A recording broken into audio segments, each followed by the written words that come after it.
Assalamualaikum warahmatullahi wabarakatuh. Saya Wahyu, salah seorang mahasiswa Universitas Pancasakti. Pada kesempatan kali ini akan coba mempresentasikan sebuah materi tentang teori merkantilisme. Ya, apa sih sebenarnya teori merkantilisme? Tapi sebelum masuk ke teori tersebut, ada latar belakang yang melatari teori ini. Ada alasan kenapa teori ini dapat tumbuh dan berkembang. Yang pertama, muncul pada negara-negara merdeka di Eropa seperti Inggris Raya, Prancis, Jerman, Italia, dan Belanda. Alasan berikutnya ada negara di sini ingin mempertahankan kedaulatan, kebebasan, dan juga kesejahteraan untuk rakyatnya.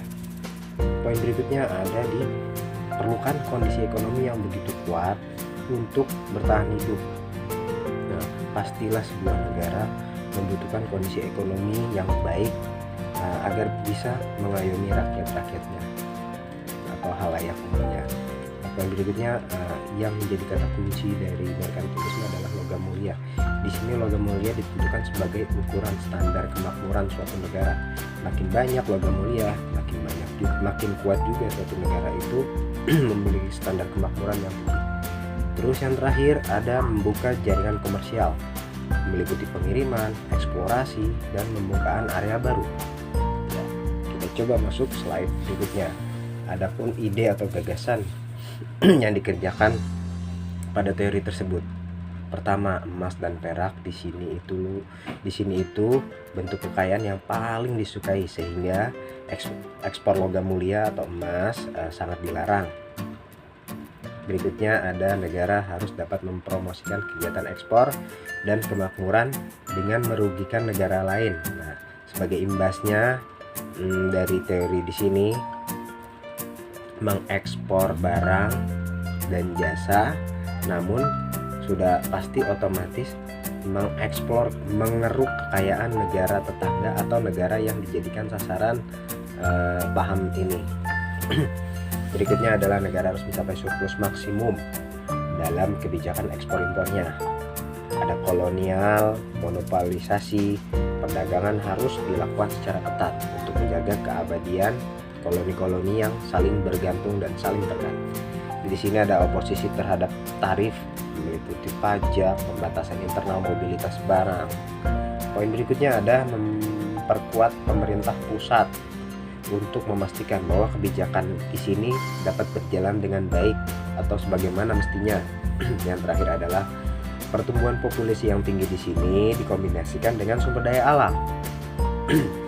Sumber daya alam di sini, sumber daya manusia yang tinggi, penting untuk memastikan pasokan kepentingan militer dan manajemen merkantilisme yang kuat. Nah, ini dikutip dari Sastra Dipura tahun 2001 halaman 12 hingga 18. Masuk slide berikutnya. Di sini ada tokohnya. Nah, di sini ada tokoh orang yang menguasai penulisan merkantilisme, ada Antonio Serra, Thomas More, dan David Hume. Selain di atas ada tokoh pelopor yang merumuskan konsep merkantilisme dan pula mendukung teori tersebut. Ada Sir John Child, Jean Bodin, Von Horny, and Jean Baptiste Colbert. Ada figur lain yang begitu populer dari teori di sini yang berkembang di Eropa pada abad 16 hingga 18, yaitu tokoh asal Prancis. Montaigne menguraikan konsep khas perdagangan bebas pada abad ini. Beliau menulis bahwa prinsip dalam setiap perdagangan intinya itu adalah salah satu pihak bisa mendapatkan keuntungan dengan mengorbankan pihak lainnya. Bisa dikatakan pihak yang satu menjadi pihak pemenang dan pihak yang lain menjadi pihak pecundang atau diperas, dieksploitasi oleh pihak pemenang. Di sini juga diklaim bahwa konsep kesejahteraan didasarkan pada tingkat kemakmuran dengan cadangan emas suatu negara dan neraca perdagangan yang begitu banyak, begitu berlimpah. Selain itu ada berdasarkan hal di atas tadi, penting sekali dalam mempromosikan kegiatan ekspor dan membatasi kegiatan impor agar senantiasa devisa negara tetap terjaga. Lanjut ke slide berikutnya. ada masuk ke pengertiannya. Yang dibahas dari tadi itu saja. Lalu apa sih pengertiannya? Nah, teori merkantilisme di sini adalah teori ekonomi yang menyatakan bahwa kesejahteraan suatu negara hanya ditentukan oleh jumlah aktivitas atau modal yang disimpan oleh negara tersebut, dan bahwa ukuran perdagangan global itu sangat penting. Teori ini atau merkantilisme ini juga ditandai dengan intervensi pemerintah yang begitu ketat dalam kehidupan ekonomi untuk menumbuhkan sebanyak mungkin kekayaan logam yang berharga. Kegiatan ekonomi di sini negara dapat dengan jelas diwakili oleh jumlah modal milik negara, meliputi mineral, barang berharga, terutama emas dan bahan baku lainnya. Jumlah ini harus senantiasa ditingkatkan dengan kegiatan ekspor dan mengurangi kegiatan impor agar senantiasa neraca perdagangan menjadi surplus atau dalam kondisi positif. Di teori di sini mengajarkan bahwa pemerintah suatu negara harus melakukan suatu hal atau kebijakan dengan melindungi ekonominya sendiri gitu, dengan mempromosikan kegiatan ekspornya, dengan memberikan berbagai kebijakan seperti insentif, pengurangan bea, pajak, lain-lain, dan juga mengurangi impor, menerapkan kebijakan tertentu. Ya, justru sebaliknya tadi dari kegiatan ekspor bisa menerapkan tarif pajak yang tinggi atau syarat-syarat khusus tertentu gitu. Kebijakan di sini bisa bekerja dengan mekanisme seperti yang barusan disebutkan, yakni disebut sebagai teori ekonomi merkantilisme. Adapun ciri-cirinya dari teori tersebut, pertama, negara merupakan satu-satunya bentuk penguasa dari perekonomian, pasti itu. Yang kedua adalah memperoleh logam mulia seperti emas, perak sebanyak mungkin mengeduk, mengeksploitasi negara jajahan atau negara tujuan yang akan diterapkan teori tersebut. Mungkin hal tersebut menjadi hal yang utama.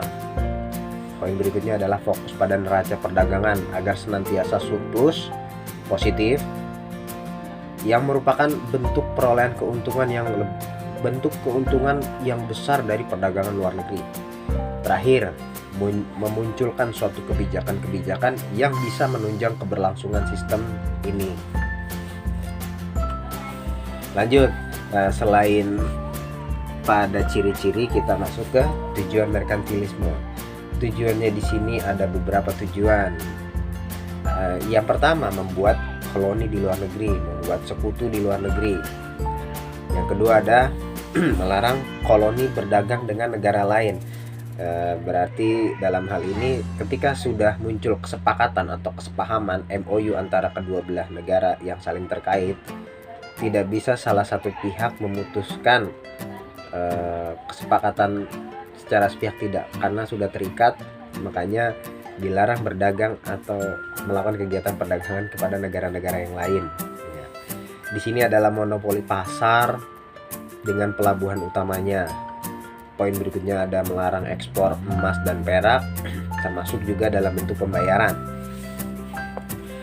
Poin berikutnya ada melarang perdagangan kapal asing.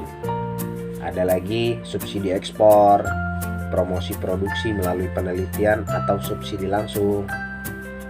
Ada lagi membatasi upah, memaksimalkan penggunaan sumber daya domestik, sumber daya dari dalam negerinya sendiri, dan yang terakhir adalah membatasi konsumsi domestik melalui hambatan non tarif. Nah, kebijakan ekonomi di atas itu bertujuan mengumpulkan cadangan mata uang melalui neraca perdagangan positif, terutama didasarkan pada produk jadi. Ya, secara historisnya penyebab perang dan termotivasi untuk mencapai ekspansi kolonial. Ya, lanjut ke slide berikutnya. Nah, terus bagaimana sih teori merkantilisme di era modern sekarang ini? Nah, era merkantilisme ini semakin lama semakin melemah sejak abad 17 yang lalu. Namun hal ini tidak berarti bahwa nilai-nilai kebijakan merkantilisme sepenuhnya dihilangkan atau ditinggalkan. Merkantilisme sebenarnya itu berkembang melalui kritik dan kontribusi dari para pengamat. Saat ini gagasan merkantilisme sebagian besar masih diterapkan oleh negara-negara, akan tetapi dalam bentuk neo-merkantilisme. Apa sih merkantilisme di sini? Di sini itu adalah kebijakan yang mengandung perlindungan dengan tujuan melindungi dan mempromosikan ekonomi industri nasional melalui kebijakan biaya dan cukai atau hambatan biaya cukai dan kepentingan penghalang yang tak jelas. Saat ini hambatan tarif berdasarkan kebijakan itu termasuk biaya balik, biaya anti dumping, dan biaya tambahan. Arahan perlindungan semacam ini merupakan hal yang umum, bagaimanapun juga biasanya dalam bentuk hambatan non-tarif seperti arahan larangan, sistem kuota, cadangan teknis, harga referensi, peraturan, dan sejenisnya.